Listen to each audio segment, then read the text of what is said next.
ito hong pasabog po ni Senator Amy Marcos mga kabida, no?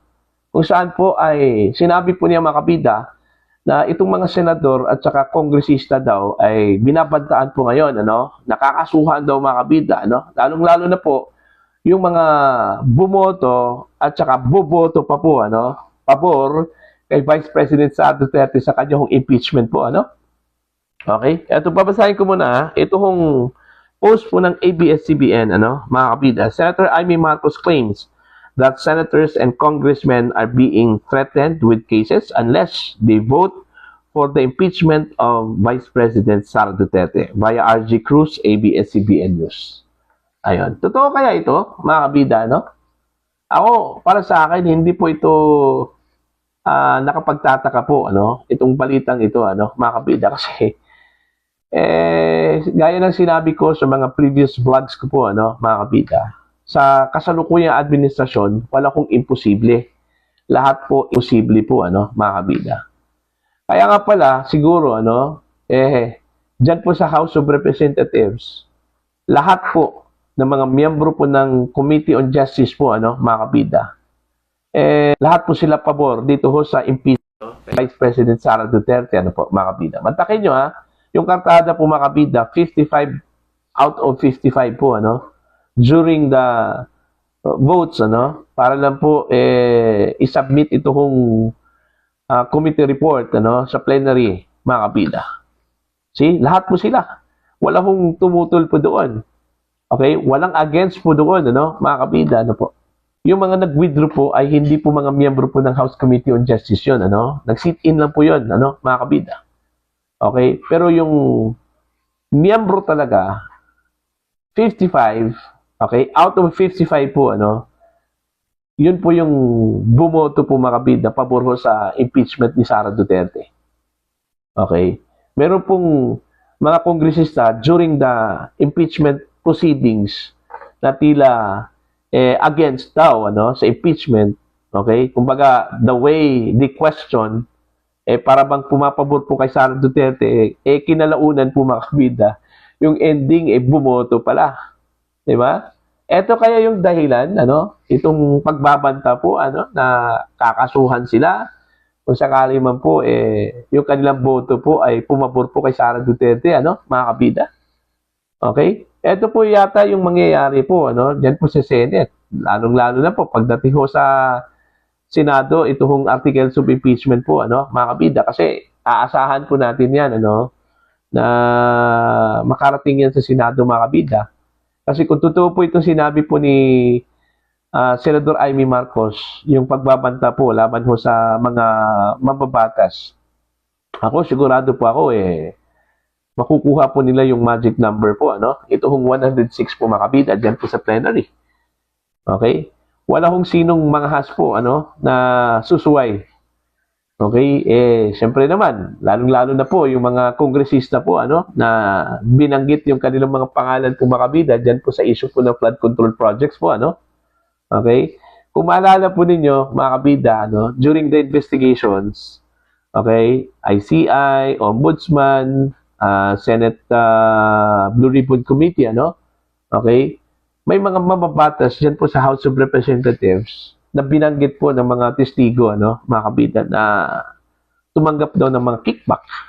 Alright? At katulad na lang po dun ho sa isiniwalat po, ano, ni contractor Curly Discaya po, mga kabida, during one of the Senate hearings, ano, mga kabida. Okay? Nung panahon pa po yun, ano, ni Senador Marcoleta bilang chairman po ng Senate Blue Ribbon Committee, ano. Okay, binanggit po niya yung pangalan po ng mga mababatas dyan po sa lower house na sinasabi hong tumanggap daw ng mga kickback, Diba? Mas marami po kumpara dyan po sa Senate, I think dyan sa Senate, nasa 3 lang ata yun, ano, mga kapida. Diba? Yung nabanggit during the Senate investigation.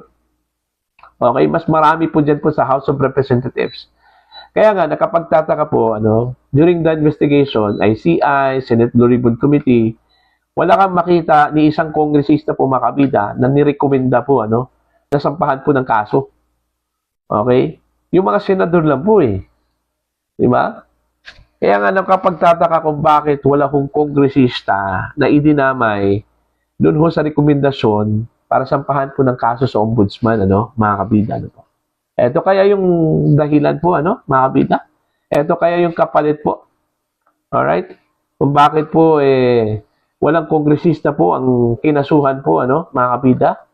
Dahil ho dito siguro sa sinabi po ni Senator Amy Marcos na pinagbabantaan po, mga kabida, ito mga mababatas po natin, both houses, ano, na kung hindi po ito boboto against Sara Duterte impeachment, ano, kung hindi po ito boboto po, mga kabida, no, against Sara sa kanya impeachment, mananagot po, ano. Kagaya ng sinabi ko po kanina, no, mga kabida, sa kasalukuyang administrasyon, wala kong imposible. Lahat po posible po, ano, mga kabida. Ano po. Para sa akin po, ano, mga kabida, dito ho sa sinabi po ni Senator Amy Marcos, tila may bahid katotohanan po ito, ano, mga kabida. Kasi marami na kasing mga instances po, ano, mga kabida, na ginigipit, yung mga testigo, okay? Katulad na lang po, doon ho kay Gutesa po, mga kabida. Ano pong nangyari po kay Gutesa, ano? Diba bigla hong nawala? Tapos may lumabas po, mga kabida, na audio, okay, conversation po sa pagitan po ni Gutesa at ng kanyang asawa po, ano, mga kabida. Kung saan po sinabi po ni Gutesa na siya po ay ginigipit, okay? May bagong affidavit na pinapirma po sa kanya, ano, mga kabida. Kung saan po meron pong bagong affidavit, ano, mga kabida, na pilit na pinapapirma po sa kanya, ano, mga kabida. May mga detalye po doon na hindi daw totoo. Katulad na lang po doon ho sa pagdidiin ho kay Marcoleta at saka kay Mike Defensor po, ano, mga kabida. Diba? So, yung mga ganong mga bagay po, may precedence na po, ano, mga kabida, ano po. Kaya nga hindi ho imposible po, ano, ito hong sinabi po ni Senator Amy Marcos. Okay? Pero so far, wala pa pong pahayag po na inilabas po, mga kabida, no, ang gobyernong ito, ano, ang Marcos administration. Although wala naman po siyang binanggit, ano, kung sino ho nagbabanda po, mga kabida, pero presumably, gobyerno. Okay? Sino man ang may kakayahan po, no, na magbabanta dito ho sa mga kongresista at saka sa mga senador. Diba? Ang gobyerno, di ba? Mga kabida, kung totoo man po yun, ano? Yung sinabi po ni Senator Amy Marcos. Okay? Kaya nga hindi po nakapagtataka po, ano, mga kabida, na wala hong tumutol dito ho sa impeachment against Sara Duterte, ano po. Okay? Lahat po halos, mga kabida, pumabor. Okay? Dahil natatakot po siguro, ano, baka hahabulin. Lalo-lalo na po yung mga may kasalanan po, ano, mga kabida, ano po. Di ba?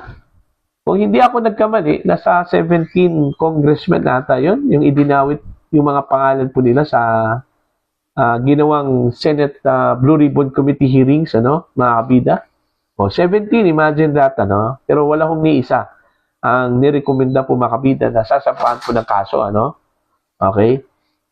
So, yun po, no? So, sana dito ho sa Senado, kung mangyayari man po itong pagdinig po, ano, mga kabida, laban ho kay Vice President Sara Duterte, sana itong tatlong mga senador, hindi ho magpapadala dito sa threat na ito, ano, mga kabida, kung totoo man po.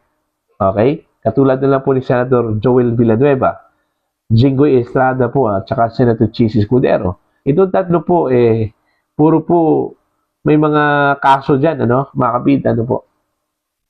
Okay? Sana kung bumoto man po itong tatlo, mga kabida, ayon po doon ho sa ebidensya at sa kanilang konsensya po.